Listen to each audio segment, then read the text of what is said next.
to the 28 people who are going to watch this video, do you want to know about 6 weird comparison that matches B2B advertising that will bring a smile on your face? Or you want to know the 4 principles or the 4 activities that we do in our B2B strategy and for our clients? Either way, you're going to get both. So the very first thing is understand the channel. So understand the channel is, if you go to a funeral, right, when someone is dead, do you laugh there? No, right? Because you understand the channel over there. Similarly, whichever advertising platform you are advertising on, you have to observe for yourself and infer what actually works on that channel. See how do you feel when you see certain content, keep a mental note of that and see which other content is performing. See all the media that is on the website. So for example, I am not very big fan of memes in advertising, but it works. So you have to put it in your strategy. While I love, long form text on Facebook ads, because it tells me should I give this person my attention or not, because I'm very skeptical, like if people are just trying to sell me something or are made of complete bullshit. So that's number one. And be it on LinkedIn, YouTube, whatever channel you're advertising, or Google, these things matter. Second thing is psychology. So I have this book called Never Split the Difference by Chris Voss. And in that, he mentions that whenever a project is stuck, you want someone from the other person, write a one-line email that says, have you given up on this, whatever the thing is. Now, it does not matter what the thing is. It could be complete shit. But people don't like giving up. And that's a psychological principle, right? So you need to be a student of psychology also, pretty open-minded, and try different things, and whatever psychological trick you find, give it a test in advertising. It's very quick to do, right? Now, one other way is like when you're trying to do B2B advertising, it's a 3-step formula. It's like the person should know you, like you, and trust you before they do business with you, right? For the person to know you, it might take anywhere from 7 personalized touches, like phone calls or personal emails, or 140 ad touches, right? And based on that, the person will infer if they like you. And if they consume your content for 7 hours, if you kind of consume my content for 7 hours, you will know, is this person worth my money or not, right? So these are the 2 things you're also trying to solve, because in B2B, you have to come up, jump over bigger hurdles for the people to give the money, and it's a very rational decision. And for that, of course, need 140 advertising. You can have less pages, but different ads. You can use dynamic creatives to quickly come up with this. Second, you need 7 hours of material, be it text, be it video. And last but not least, you need to have a frequency, because in B2B, your target market will be very small, right? I'm going to talk about targeting in the coming videos, not in this. But basically for targeting, the thing is, upload your prospect list, right? Clean it up first, upload a prospect list and make a lookalike of them, and then further add filters with interest, with behaviors, to qualify the people that see your ads. Because in lookalike in B2B, there's a lot of junk that happens. So you have to be careful over there, but yes, it can be done. And I'll tell you, even there's another video I did on which content attracts sales ready buyers. So use ads with those angles. See that video, right? The next thing is, of course, you have to have frequency. The reason for having so many ads is so that you can hit these people with multiple angles, right? Next is funnel. So think about this way. You are with you meet someone, right? And you have a very good first conversation. But that does not mean you're going to have a second conversation if you don't have their contact number. Or that does not mean even if you have a contact number, you understand that channel of texting and you have a good, conversation over there. So in B2B, the sales cycle is long, so the funnel is long. So there is pre-awareness stage, there is top of funnel, middle of the funnel, bottom of the funnel, and end of the funnel. All of things we are solving for different things.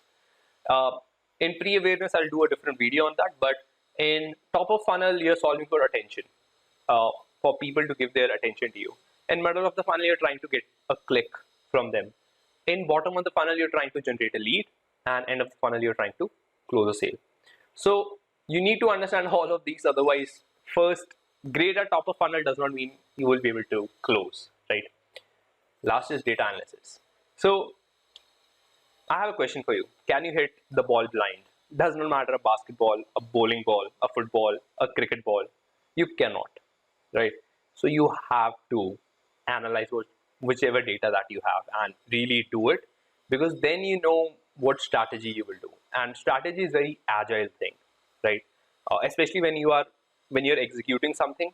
So if you don't like data analysis, this thing is not made for you, right? Get someone who can analyze the data for you. Go deep, but it's best if you have all four, because if you understand the channel but if you don't understand the psychology, you will have different kind of issues. Like, you will get the right people in your to see your content, but you will not be able to move them. And then if you're able to get them in your funnel in the starting, does not mean you will be able to close them, because there are different things. And last but not least, you will not know which thing is working if you don't analyze the data. You have to see what's working, right? It's hard work. There is no trick over here, right? So these are the principles. Now I'll discuss about the activities. So the very first thing is plan advertising channels. So another video I did on Facebook nomenclature, and I show you how we build our ad themes, and it's very comprehensive. We test different. We are very conscious about different emotions we want to show in the ad, different angles. For example, different angles could be, we can help you solve for an interview, we can help you solve for a job, we can help you solve for skills, for growth, different things. The product is sometimes the same. Next is, in the activities in the funnel, is you need to also know you have to build a cohesive experience. For example, let's say you go to a restaurant, and the cohesive experience is the restaurant is closed or is changed, but you find advertising, go to the restaurant, it's there. So that's a cohesive experience. But now you can take it up a notch, right? So let's say in that restaurant, you also find one of your crush, right? And it doesn't matter how the food of the restaurant is, you'll be ecstatic, right? So make sure you escalate also the experience of the person, right? And last but not least, intent. Now, okay, you go to the restaurant and you find a crush, but if our intent is to be just friends with you, nothing works. So you have to make sure that the conversation you're having is with the right intent. And sorry, this went into a different angle, but in B2B, intent matters. Always ask, when you're getting a lead, what are you looking for? What is the designation? People don't like to give their email IDs and contact information. You have less volume of leads but high quality, but ask for their motivation, their goals, so that you are able to have a better conversation with them and sell to them, right? Next is testing. There's no example over here. Test fast and text conclusively, right? For testing fast, use dynamic creative, right?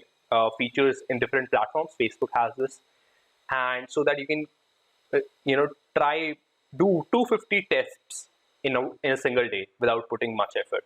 And also test conclusively have what do you call statistical significance. Yeah. So, and also plan. If your thing is not planned, if you're testing too many variables, if not planned right, it pretty much won't work. And last but not the least, this is usually the first steps many people say, no data plumbing.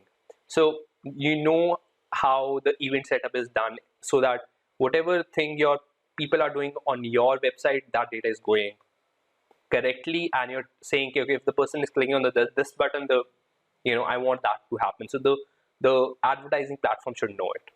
Second, you should know how to build audience. You can have custom audience, lookalike audience, different type of audience, and you can segment it. You should know the whole audience segment so that you can target better.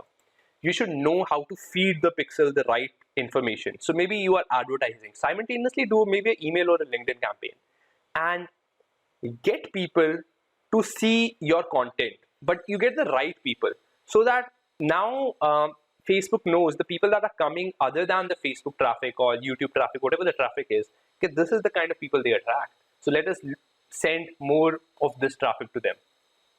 Last is tracking, UTM tracking codes. You should know, so that whatever ads the traffic is coming from, whichever campaign it is coming from, you can see how it then interacts with your website data. So you can see all of that in Google Analytics. I hope you like the comparison, and if you're working for someone in our team, dude, watch this video once again.